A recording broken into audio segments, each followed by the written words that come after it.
بسم الله الرحمن الرحيم. اهلا بحضراتكم في حلقه جديده من الشهبندر. احنا بنشهد نسخه من منتخب عربي هنفضل نحكيها لسنين قادمه الصراحه.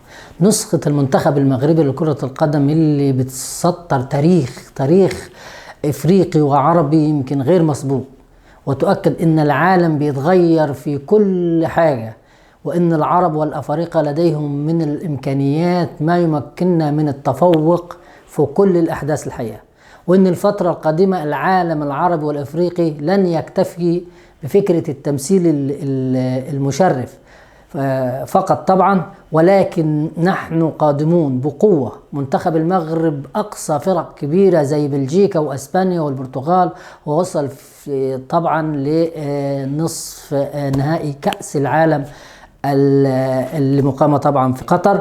منتخب المغرب حقق حلم رغم صعوبته الحقيقة، يعني حقق الحلم رغم صعوبة استيعابه، إلا أنه أصبح حلم حقيقي الحقيقة. المغرب أول منتخب العربي الحقيقة يحسسنا أن في حاجة في الكورة غير الخروج المشرف، غير التمثيل المشرف، غير ان انا ابقى موجود لان انا يعني فترة وخلاص وهطلع، ان انا ابقى يقولوا عليا والله برافو عليك انت مشيت خطوة مهمة، رحت كسبت ماتش كسبت ماتشين. الحقيقة في حاجة اسمها 11 ضد 11، انت مش اكتر مني، وحتى وان كان في فروقات في الفروقات فنية كتيرة، لكن انا بلعب بالثقة وبقاتل على المكسب، وما منحش المنافس فرصة انه يحس انه هو نازل نزهة او نازل يكسبني خلاص، يعني ما فيش مشكلة بالنسبة له.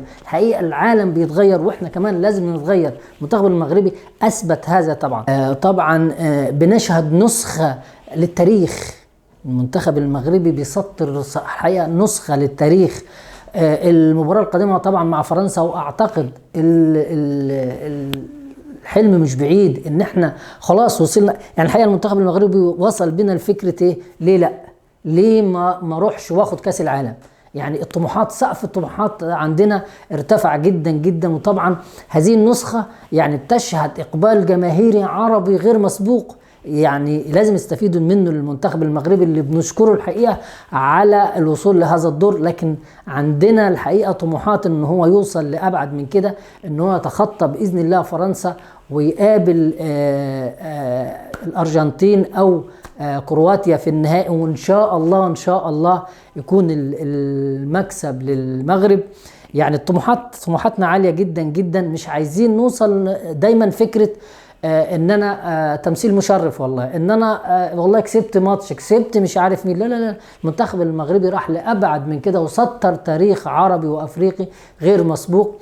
انا بقول ان المنتخب المغربي او العرب عامة او افريقيا عامة بتتغير زي ما العالم بيتغير. العالم بيتغير، مفيش حال بيقعد على نفس الحال، العالم بيتغير، ولازم يكون لينا واجهة يعني قوية جدا جدا، والكل يعمل حساب العرب والافارقه. وده اللي سطروا الحقيقه بتاريخ المنتخب المغربي الحالي اللي كلنا الحقيقه بنقف وراه. وان شاء الله يعني احنا بنطمح او نتمنى ان كاس العالم تكون عربيه لاول مره في التاريخ.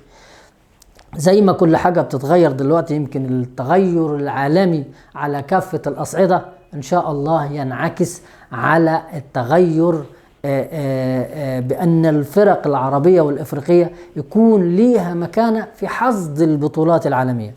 بالتوفيق طبعا في المباراة القادمة للمنتخب المغربي، يتخطى فرنسا ويوصل للنهائي، وإن شاء الله يعني نتمنى من الله أن يكون المنتخب المغربي يقدر يحصل على هذه الكاس، أو يعني أعتقد أن احنا يعني سقف طموحاتنا زي ما قلت ارتفع بعد وصول المنتخب المغربي للدور قبل النهائي. إن شاء الله يعني أشوفكم في تسجيل جديد، ويكون ببارك للمنتخب المغربي بعد تخطي عقبة فرنسا، فريق قوي طبعا فرنسا، وإن شاء الله نكمل لحد النهائي، وإن شاء الله نبارك في النهائي. شكرا، وأشوفكم في حلقة جديدة.